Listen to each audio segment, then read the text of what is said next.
March 1946, Camp Shelby, Mississippi.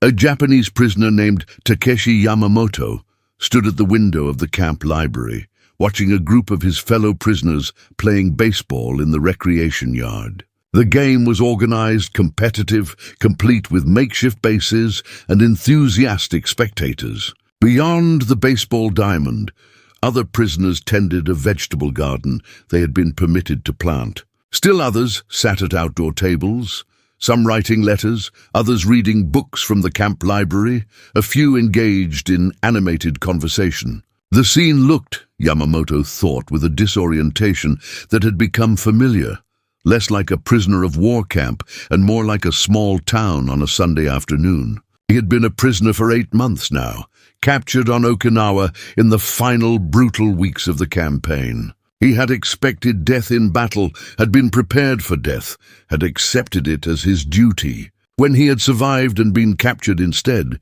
he had expected harsh treatment, perhaps execution, certainly conditions of extreme deprivation. What he had not expected, what none of them had expected, was this strange, orderly, almost comfortable existence that resembled imprisonment, only in the technical sense that they could not leave. Everything else about it felt incomprehensibly different from what a prison should be. And slowly, very slowly, Yamamoto was beginning to understand that the difference was not accidental. It was deliberate.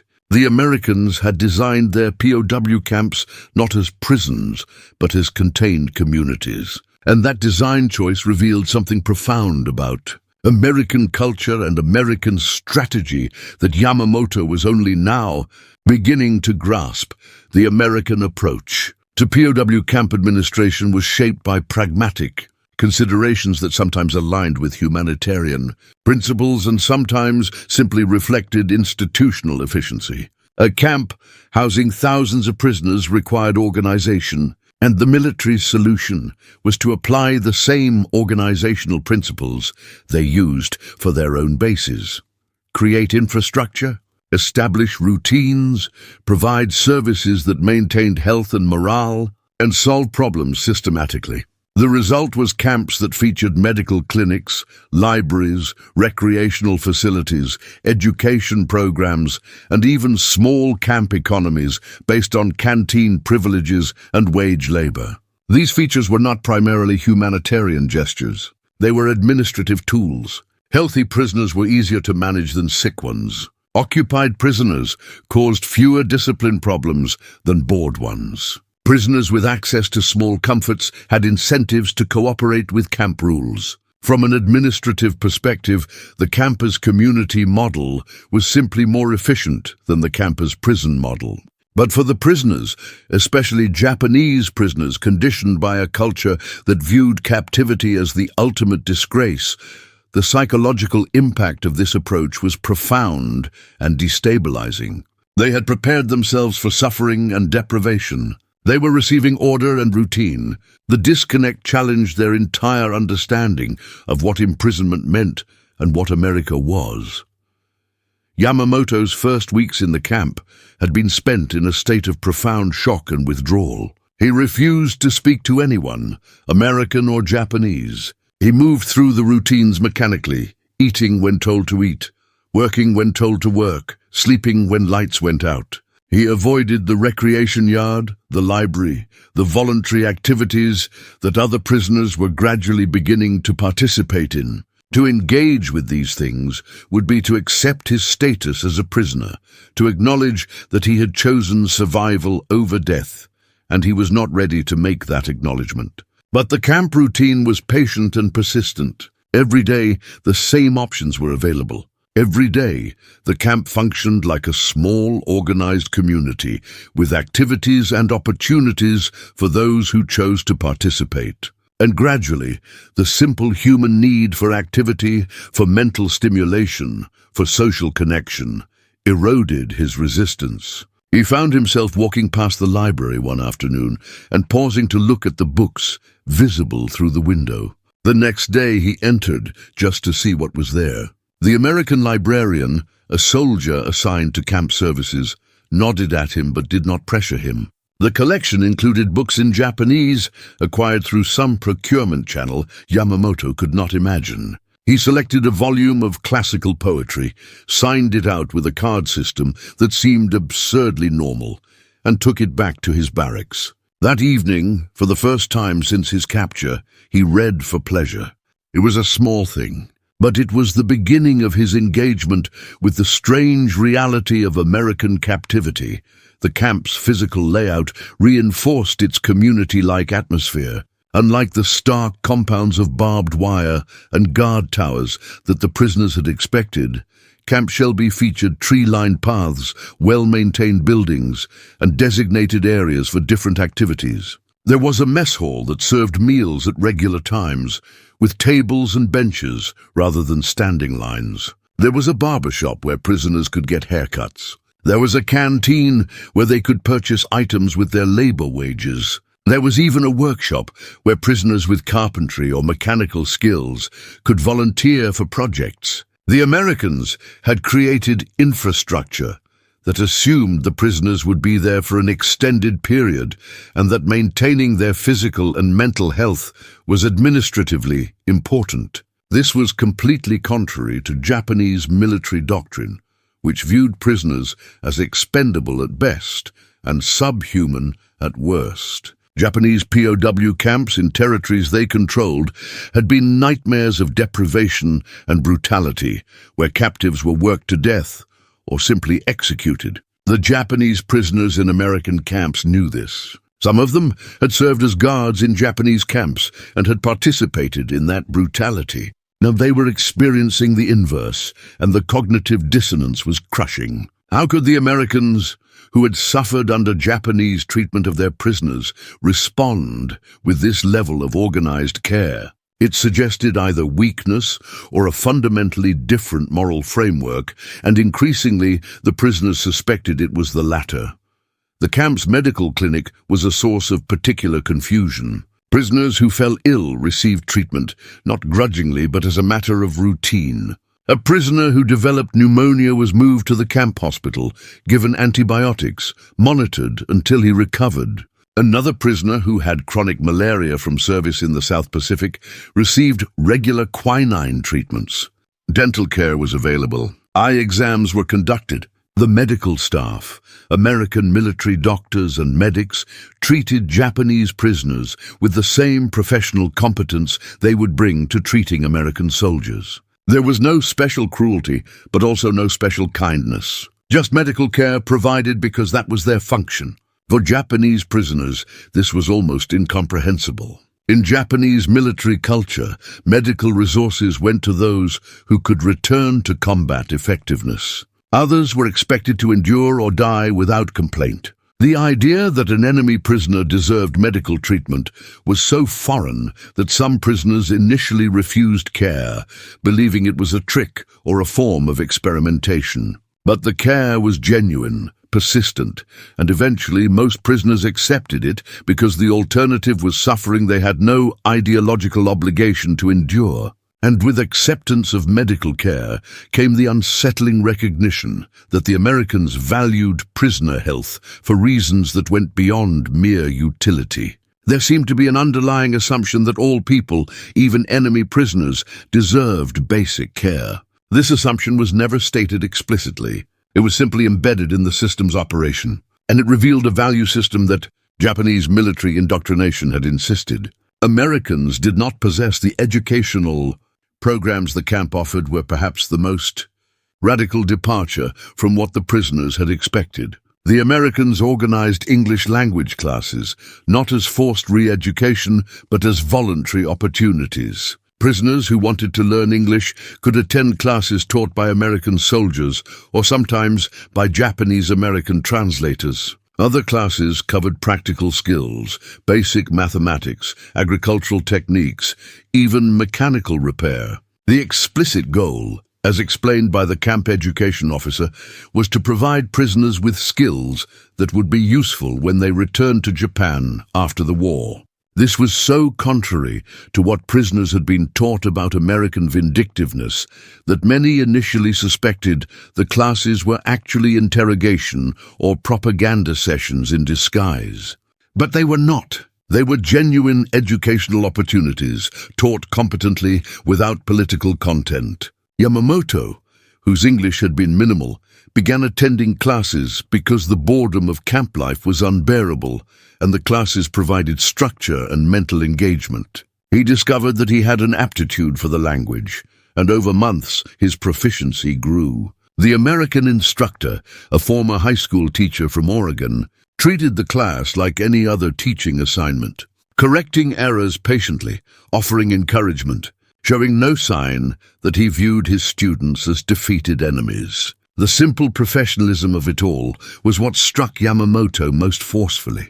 The Americans taught because that was their assigned function, and they did it well because that was how they approached tasks. There was no ideological fervor, no attempt to convert or shame, just competent instruction offered to anyone who chose to participate.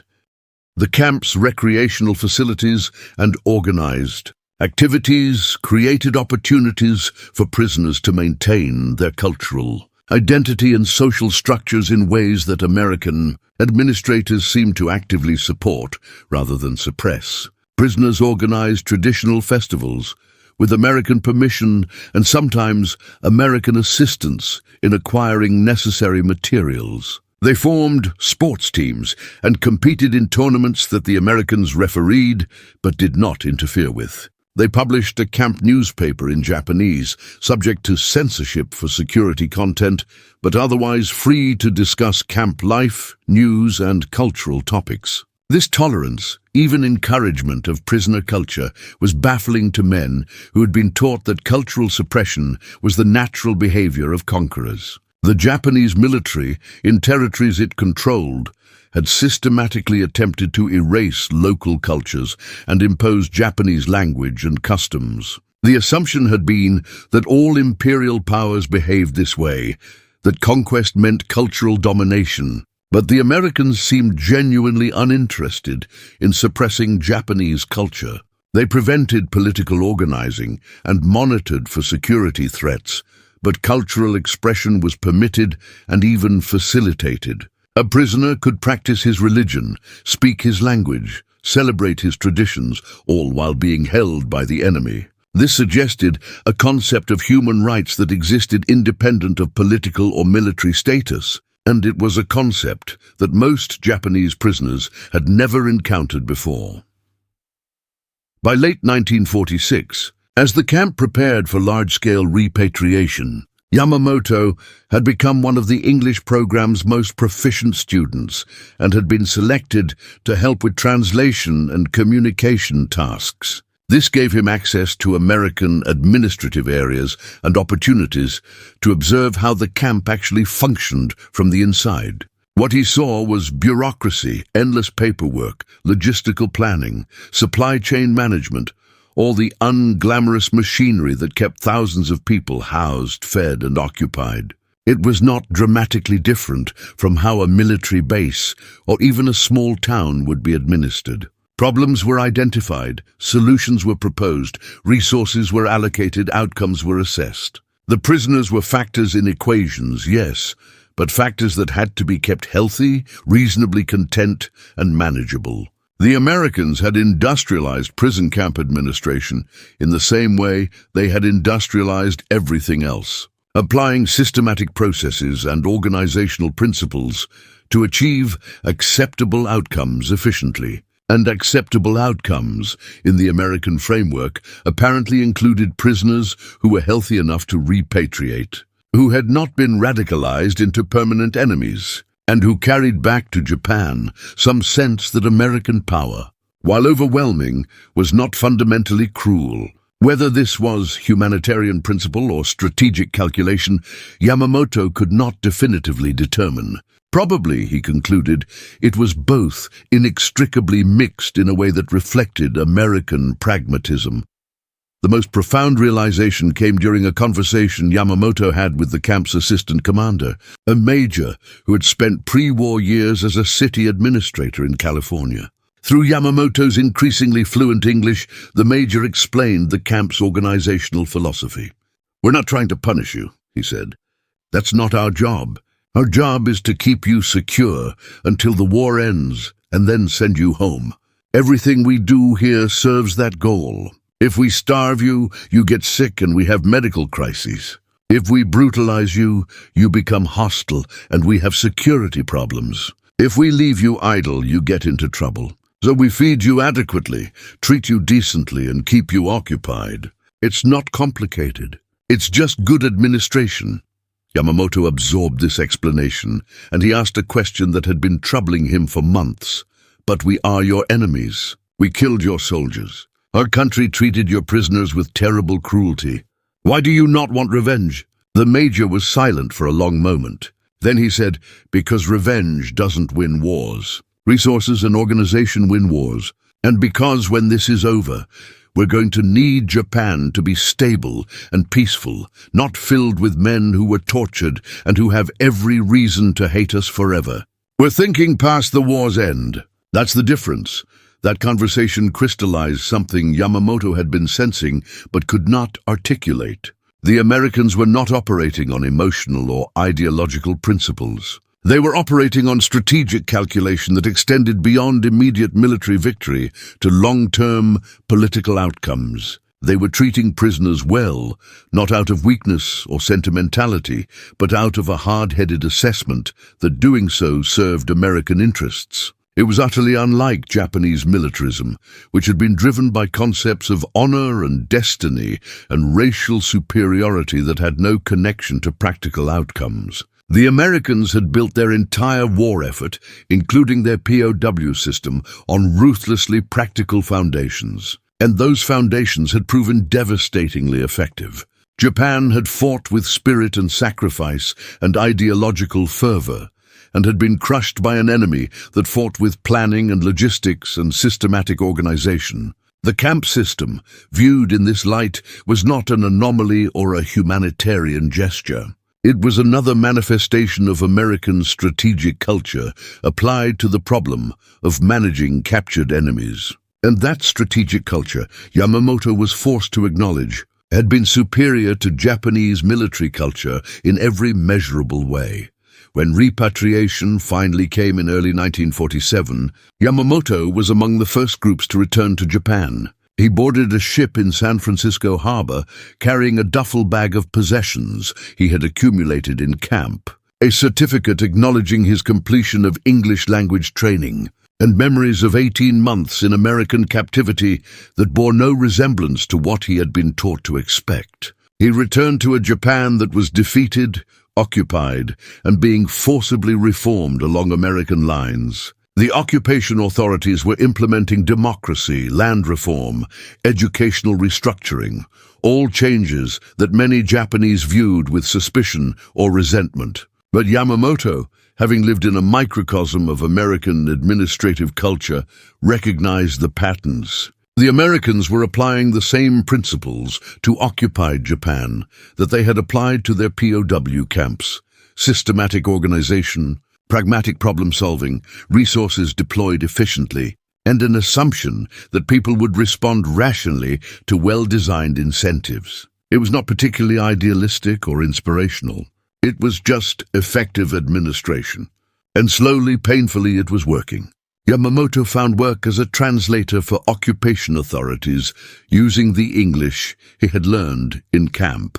He helped bridge the communication gap between American administrators and Japanese civilians. And he found himself unexpectedly advocating for the American approach, explaining to suspicious Japanese that the Americans were not trying to humiliate Japan, but to rebuild it along more functional lines. He had learned this in a POW camp that felt like a small town, and the lesson had been more powerful than any propaganda could have been. The Americans had defeated Japan militarily, But they had also demonstrated through the operation of their camp system that their entire approach to organization and governance was more effective than what Japan had developed. That was the lesson that Japanese prisoners brought home, often unconsciously, embedded in their experiences. And it was a lesson that helped transform Japan from a defeated enemy into an ally, not through coercion but through demonstration.